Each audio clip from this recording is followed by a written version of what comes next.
list, but first one was Cycling Science, which is a collective of authors, and then the second one, I went off on a tangent and I read Cycling Science. Now, reading 2 books doesn't make you an expert, and I don't claim to be an expert, but then I went on to read quite a bit of research, and when I say quite a bit, there isn't a great deal of research on the topic that I want to talk to you about today, which is pedalling technique. What there certainly is when we consider pedalling technique is lots of advice from various different sources, lots of phrases and language like pedaling squares, pedaling circles, stamping, piston legs, scraping stuff off your shoes, and then there's also quite a lot of myths. So I thought we'd dive down into it, and maybe I'll show you some of the things that I do with my clients and cross-reference that with the science. So the things that don't go away are kind of, should we be pedaling circles? Should we be pulling up at the back to contribute to the power cycle? Should we be putting more emphasis on stamping down the front? What about cadence? There's lots of things to consider. And I thought the first thing we better do is listen to some hardcore scientists. Let's listen to a couple of doctors. Let's get the PhDs out. Been doing that for you. Dr. Jeff Broker, he's been doing 10 years of research on pedaling. Now, he says, in terms of pulling up at the back, trying to make a continuous circle, not particularly keen on it at all, not with his research.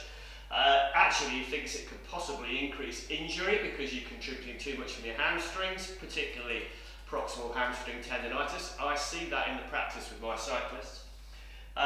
He likes a simple 12 o'clock to 6 o'clock power stroke with some degree of active recovery on the return. So he kind of calls it power, relax, power, relax, power, relax in terms of the cycle. Power, left foot, relax, left leg. Okay, I quite like that. Another guy, Dr. Ed Coyle, he did some research. He kind of compared some elite cyclists with good cyclists, and he was looking at the peak torque values that they produced, and then basically he found that the elites tended to use more of a stamping, more of a kind of mashing technique than the non-elites. The non-elites seem to use this circle that often is associated with performance, whereas the true performance guys tend to mash down on the pedals. So that's something to think about. There's other good research out there by guys like Mornio and Staplefelt, and they kind of agree with the 2 good doctors. So next I went to sort of regular coaching websites, easily accessible coaching websites. What do those web experts tell us to do? Well, here's one. Really good coaching website, I really liked it, and the advice that came through was be smooth, be consistent, be rhythmical, avoid spikes, avoid pumping, and avoid stamping. So, smoothness and rhythm. When it comes to cadence, James Spragg, good guy on the web, good coach, he talks about that most riders have a self-selected cadence, particularly experienced riders, after a few years on the road, have this self-selected cadence, a sweet spot cadence. So that's an interesting thing to think about as well, self-selection. What I call work hardening your natural processes. Okay, so let's review that pedal stroke, sticking with the doctors and thinking about the power going down from right at the top, 12 o'clock to 6 o'clock. It's primarily an extensor activity. The gluteal muscles, extensors of the hip, the quads, extenders of the knee, and then that calf, which is sometimes misunderstood in pedaling, because the big quad, the big glute are smashing down into the bottom of the pedal stroke. If the ankle was weak and floppy, it would just bottom out. The heel would go past the pedal, heel drop. So the calf, which is an extensor of the ankle, creates a great platform, lifts the heel and creates a great platform to deliver that power. If we look at coming back up from 6 o'clock to 12, so the pull-up sort of stroke, yeah, well to make that an active cycle, you would have to use your flexors of the knee, the hamstrings here, and your flexors of the hip, your hip flexors, your psoas and your iliacus. So it's a kind of extensor, flexor, load, and then unload. So I guess the theory goes that if you are combining that extensor load with an active unload of the cycle as it comes up again, the hamstrings are contributing to the power stroke. So there's power being delivered all the way around the circle. Surely that would be more efficient. And people, you're going to find what I call push-pullers. The reason being is because push-pulling does work. But when? So if you look at the research of a guy called Elmer, he looked at guys who are right on top of it, really in the sort of maximum power zone, certainly above zone 4 in our accepted training zones. And he saw with his EMG research, just looking at what muscles were contributing, yes, the hamstrings were kicking in on the active cycle coming back, and yes, the hip flexors were kicking in, but that was right in almost like sprint mode. But here's the deal with it. Same guy, same research, he found the problem is that is not sustainable. There's a disproportionate load on your available energy. Basically, using that technique, you push yourself into the red far too soon and you blow out. But what if we're pedaling along sub-maximally? We're just out on our Sunday ride. Maybe it's going to be quite a long one. Maybe we need to conserve a little bit of energy. Maybe we need to be riding very efficiently. Would it help to be pulling up at the back? Would it help to be using the active cycle or using the hip flexors? Probably not. You're still going to get people that do it, and I still see people in the clinic who do that. They work hard into it, they're used to it, they're normally experienced riders. That pull up at the back has become part of their normal motor program. When I say work hard into it, their hamstring insertions behind the knee and up here in the hip, and their hip flexors kind of used to it over time. But for other people, that can cause issues. And certainly, Jeff Broker, Dr. Jeff, he didn't like that. He associated with the pulling up in people who are not worked hard into it with overuse injury. So now I know what you're thinking.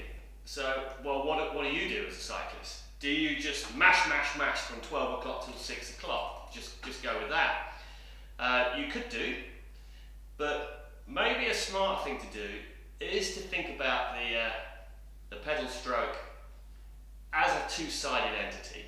12 o'clock till 6 o'clock, 6 o'clock till 12 o'clock, sort of power production and then active recovery.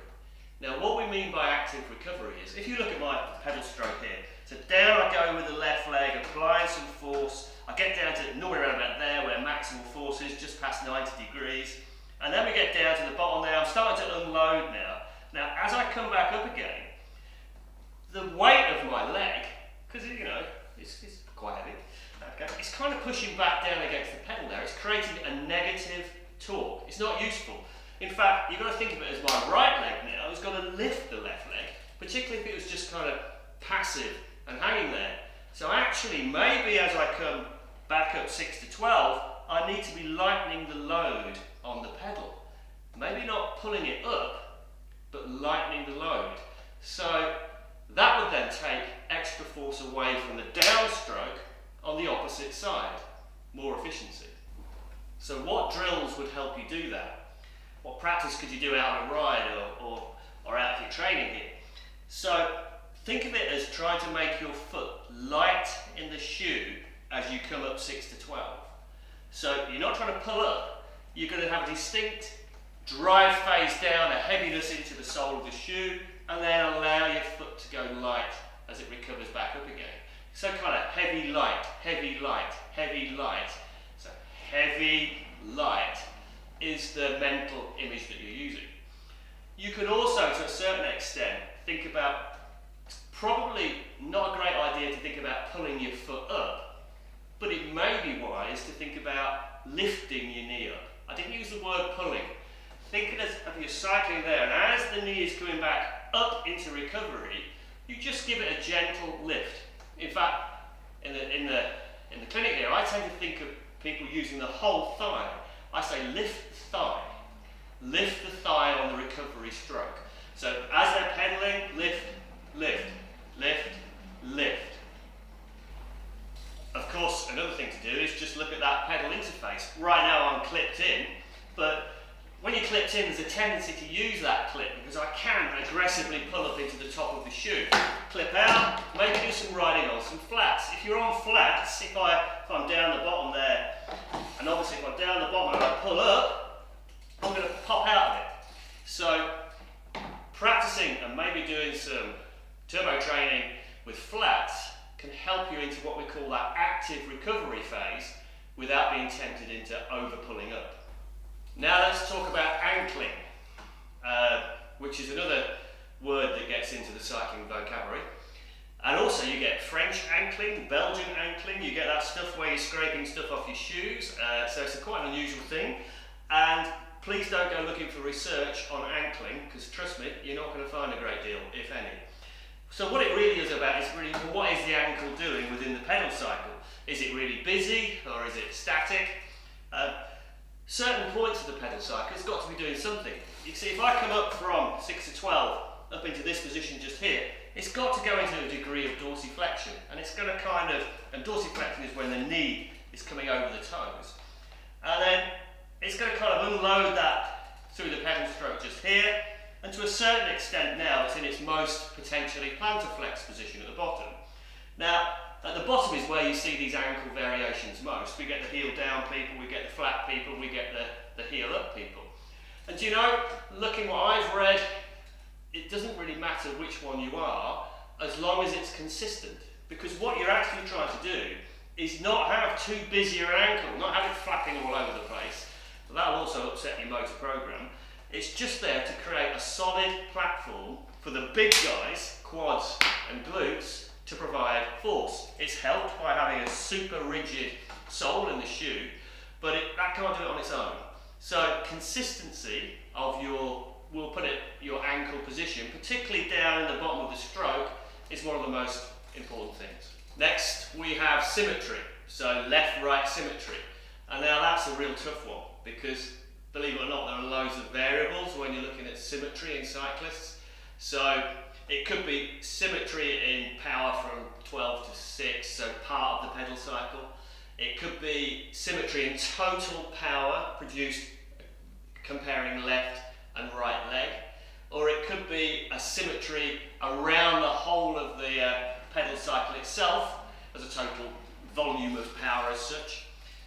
So yeah, lots of different variables. There's, again, scant research out there. I found some here.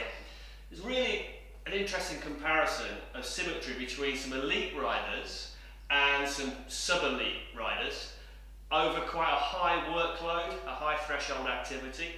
And the elites, well, they showed on average a 4.5% difference in power differential. And I won't go into how they measured it.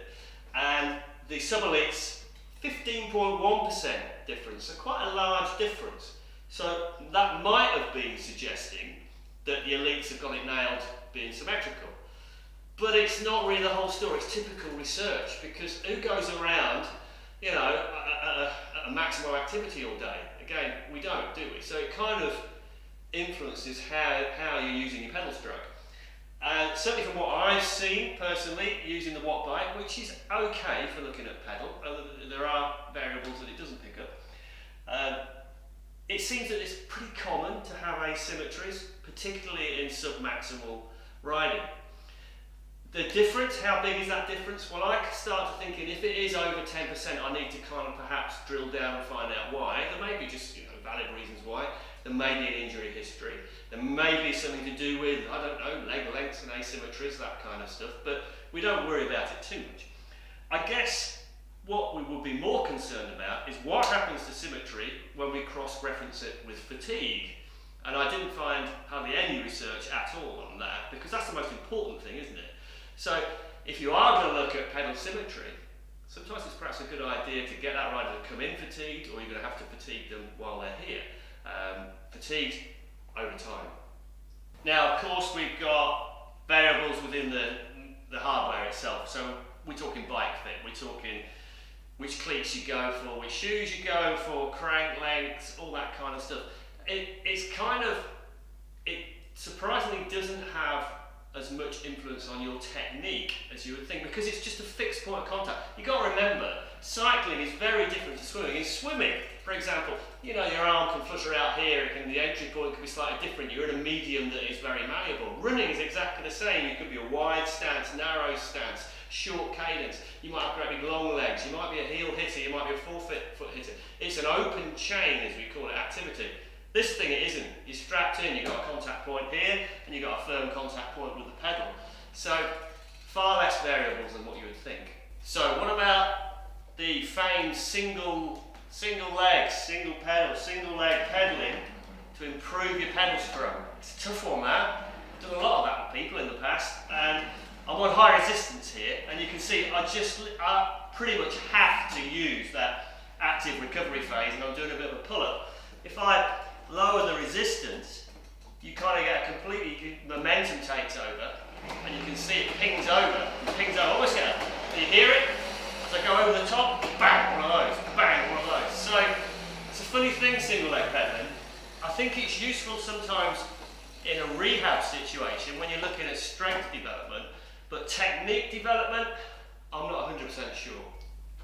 So, what things do I recommend as part of your interest in pedal technique? First off, when you are out on a ride, sling some variation in. Look, we all get tight in areas, we get overload in areas, we get cramp, we get sore feet. Now look, when you're out on a ride, sometimes go for that light foot effect again. So you're trying to keep your shoes, you're almost feeling like you're not pushing down even on the downstroke. You throw that in for 30 seconds. Give the muscles a little bit of variation and break. Another one, what I really do like is over the top here as you're approaching 12 o'clock, push your foot forwards in the shoe. So not down, forwards in the shoe. Quite an unusual one. You just find you kind of just get an early load from the quads. Again, it's going to give you a little bit of variation. Another thing I like when you're out on the road is to try and experiment with that cadence a little bit. I think it's always nice just to add 10 on now and then, and just to spin a little bit above that self-selected, as James Sprague says, rate. Now those online coaches, they're smart. They said smoothness, consistency, rhythm. So again, if you're on the trainer at home or if you're out on the road, every now and then for 30 seconds, and don't time it, because you'll be looking at your watch, do it between obstacles. Just go for ultimate smoothness, quiet cycling as we call it, rhythm. Just sort of listen to your body cycling. Can be quite useful, and that goes hand in hand with something I call a visualization, and it's the anti-bounce. Now the anti-bounce is because we get a little bit of a bounce sometimes going, and again, I can't criticise that. If you're smashing it and you've got a bounce, who am I to criticise? But we're thinking about you're on your bike, trainer or on the road, and you're really going to feel your contact points, particularly this contact point on the saddle. You might want to do this in a slightly higher cadence, and you're going to try and keep it really quiet. That contact point, really quiet, no movement, no bounce, no lateral transfer. In a way, think about that contact point on the pedal as well, almost matching it, so they're really super quiet. And again, all we're after there is consistency, smoothness, and rhythm. And last one, every now and then, ditch these guys, okay? Go out on some flats. Now, you're obviously going to lose the rigidity of the cycling shoe, but we're not bothered because we're really just looking at smoothness and that little active recovery and trying to make your foot a little lighter on the 6 o'clock back up to 12 o'clock. So yeah, pop some flats back on your carbon fibre flyer. I know. Right, so I want to wrap this up with just two things. First off, something by a guy called Michael Smart. You can look him up. He's talking about pedalling technique, and really interesting how he cross-referenced the top guys, good strong club riders going out at zone 4 rides, you know, getting on it basically. Yeah, you're going to find them mashing, you are. It's just the way it is. You're going to find a 12 o'clock to 6 o'clock dominance. But that isn't all of us, is it? And that shouldn't be most of us, otherwise we're going to be overtraining. So actually then when you look at your sub-maximal rides, your zone 2 to zone 3 type rides, that's where this smoothness and consistency, and that's where this active recovery on the upstroke 6 to 12 seems to show its place. And the upshot of this for me as a clinician as well is, look, I want less stress, I want less chronic injury, I want people to work hard on themselves to their own unique pedalling styles.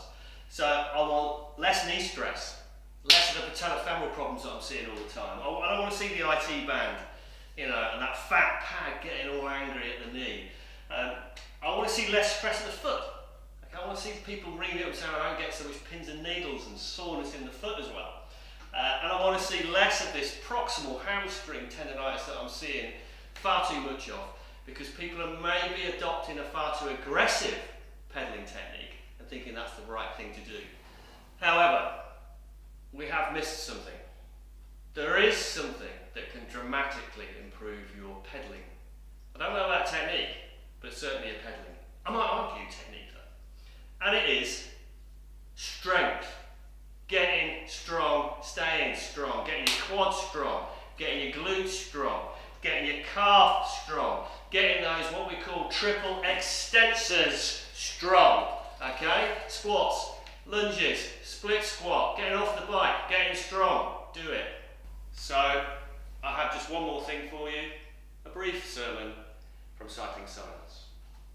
Korf, Arkerstein and Barrett, page 125. Paragraph last. Thus, from a physiological and biomechanical point of view, setting aside race tactics, physical fitness, muscular strength, and an aerodynamic position on the bike are the features that athletes should focus on before trying to tweak their pedaling technique.